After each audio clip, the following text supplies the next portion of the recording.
ఒక ప్రముఖ YouTube channel అందరూ రివ్యూస్ చెప్తుంటారు. ఆ రివ్యూస్ లో ఏంటంటే భైరవ సినిమా చూసిన తర్వాత అతను మనోజ్ అన్నకి యాక్టింగ్ చెప్తున్నాడు. అంటే మనోజ్ అన్న ఇప్పుడు మన మనోజ్ అన్న ఉన్నాడు, అతని స్టైల్ అంటే ఇప్పుడు ఏ హీరోకి ఆ స్టైల్ ఉంటుంది. ఇప్పుడు మెగాస్టార్ ఉన్నాడు, మెగాస్టార్ ఏదంటే రాజశేఖర్ ఇలా ఇది చేసుకుంటారు కదా. ఇప్పుడు కృష్ణకు ఒక మేనరిజం ఉంటుంది, ప్రభాస్ అన్నకు ఒక మేనరిజం ఉంటుంది, ప్రతి ఒక్కరికి ఒక మేనరిజం ఉంటుంది. అంటే హీరో పర్టికులర్గా ఒక హీరో ఉన్నాడు అంటే అతనికి ఏదైనా ఒక స్టైల్ ఉండాలి. స్టైల్ ఉంటేనే తనని మేనరిజం తోటి ప్రేక్షకులను ఆకట్టుకుంటాడు హీరో. జస్ట్ లైక్ అనమాట. ఇప్పుడు కొందరు ఉన్నారు, న్యాచురల్ స్టార్ నాని ఉన్నాడు. నాని అన్న ఏంటంటే బయట అలానే ఉంటాడు, సినిమాలో అలానే ఉంటాడు. ఇప్పుడు మనోజ్ అన్న బయట అలానే ఉంటాడు, సినిమాలో ఉంటాడు. కానీ అతను చెప్పే డైలాగ్ ఏదంటే జోషం. అంటే అది ఎక్కడి నుంచి అయితే శ్రీ సినిమా మీరు చూడండి, శ్రీ సినిమా నుంచి మొదలైంది ఈ ఫ్యాక్షన్ బ్యాక్ డ్రాప్ సినిమాలో. శ్రీ సినిమా తీసిండు మనోజ్ అన్న. ఆ మనోజ్ అన్న నుంచి అప్పటి నుంచి ఏదైతే అరే పోరా పోరా పోరా వెళ్ళిపో, సో అప్పటి నుంచి ఈ మేనరిజంతో తీసాడు. మొన్న వచ్చిన గుంటూరు కారం కానీ ఇలాంటి ఏవైతే పోటుగాడు కానీ ఇలాంటి సినిమాలు ఏదైతే నోకియా సినిమా చూసారా, మిస్టర్ నోకియా సినిమా ఒక నెక్స్ట్ లెవెల్ ఉంటుంది అనమాట. అతని పర్ఫార్మెన్స్ కానీ తీసుకున్న థీమ్ కానీ అంటే అక్కడి నుంచి డైలాగ్ మేనరిజం మొత్తం చేంజ్ చేసాడు. మీకు స్టార్టింగ్ 5 minutes సినిమా ఉంటుంది. ఆ 5 minutes సినిమాలో మనోజన్న చేస్తున్న యాక్టింగ్ ఉంటుంది మిస్టర్ నోకియా సినిమాలో. నీ అమ్మ గూస్ బంప్స్ వస్తాయి అది చూస్తే. ఎందుకంటే కళ్ళ నిండా ఎర్ర రక్తంలా ఉంటుంది. చేరుకు కట్టేసి కరెంట్ షాక్స్ ఇస్తుంటే నిజంగా కరెంటు షాక్ తిన్నోడు చేసినట్టే చేస్తారు అనమాట. మీరు correct mister Nokia cinema start అయిన 5 నిమిషాలు పెట్టి మీరు చూడండి. సో నేను ఎందుకు కంపేర్ చేస్తుందంటే ప్రముఖ ఒక యూట్యూబ్ ఛానల్ ఉంది, దాని షార్ట్స్ లో నేను చూస్తుంటే మనోజన్నకే వాడు యాక్టింగ్ చేస్తున్నాడు. ఇట్లా మాట్లాడతాడు, కొద్దిగా అట్లా మాట్లాడతాడు, కొద్దిగా ఇట్లా కొద్దిగా అట్లా అంటే డైరెక్షన్ చెప్తున్నాడు. సో ఏంటంటే నువ్వు కూడా ఒక సినిమా కోసం రివ్యూ ఇస్తున్నప్పుడు ఏం చేస్తావు, మొత్తం చాటభారతం మొత్తం రాసుకుంటావు. ఏది పెద్ద ఐఏఎస్ ఆఫీసర్కి ప్రిపేర్ అయినట్టు క్వశ్చన్స్ నీకు యాద ఉండేవి. స్పాంటేనియస్గా చెప్పడం రాదు కదా. అది కాదు ఇది కాదు ఇలా చేసిండు కొద్దిగా అలా చేసిండు. నీకెందుకురా నీకు దమ్ముంటే ఒక సినిమా స్క్రిప్ట్ రాసి ఇప్పుడు అదే ఏదైతే భైరవ సినిమాలో మనోజ్ అన్నకి నువ్వు చెప్పినావు కదా ఇట్లా కొద్దిగా ఎక్కువ చేసిండు అని.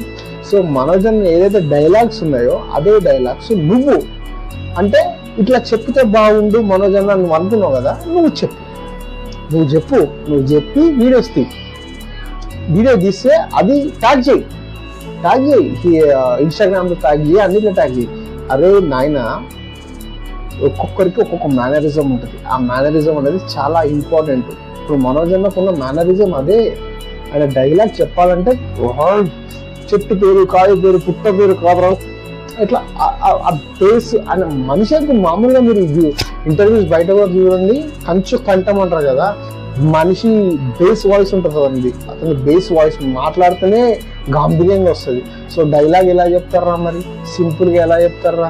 ఆయన కామెడీ సినిమాలు చూసిన వారను, ఆయన కామెడీ సినిమాలు ఎలా ఉంటాయి, మనోజన్న టైమింగ్ కింద సినిమా చూడు ఎట్లాంటి టైమింగ్ ఉంటుంది. అంటే క్యారెక్టర్ ఏది ఉన్నా సరే దానికి తగ్గట్టు పోషించేవాడే హీరో.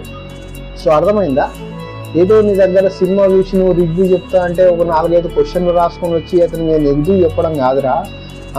ఇప్పుడు నువ్వు బిందాస్ సినిమా చూడు, బిందాస్ సినిమాలో మనోజ్ అన్న అని చెప్తాడా?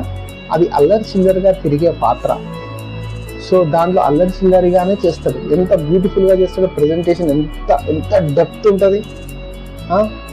దాంట్లో ఒక్కడు మిగిలాడు సినిమా ఉంటుంది. దాంట్లో చూడు సోషల్ అవేర్నెస్ కోసం ఒక పోరాడే లీడర్, ఒక యూత్ లీడర్తో ఉన్న పాత్ర ఎంత బాగా చేస్తాడు. సినిమా ఆడలేదు, ఒక్కడు మస్తు ఉంటుంది సినిమా. దాంట్లో మొత్తం శ్రీలంకలో ఉండే మిలిటరీ వాళ్ళ గెటప్ వేసుకొని ఏముంటాడు, అప్పుడు జర ఫ్యాట్ అయిపోయిండు, అంత కథ వేరే ఉంది అన్నది. కానీ దాంట్లో ఎట్లా చేస్తాడు, గుర్తు చేసుకోవాలి.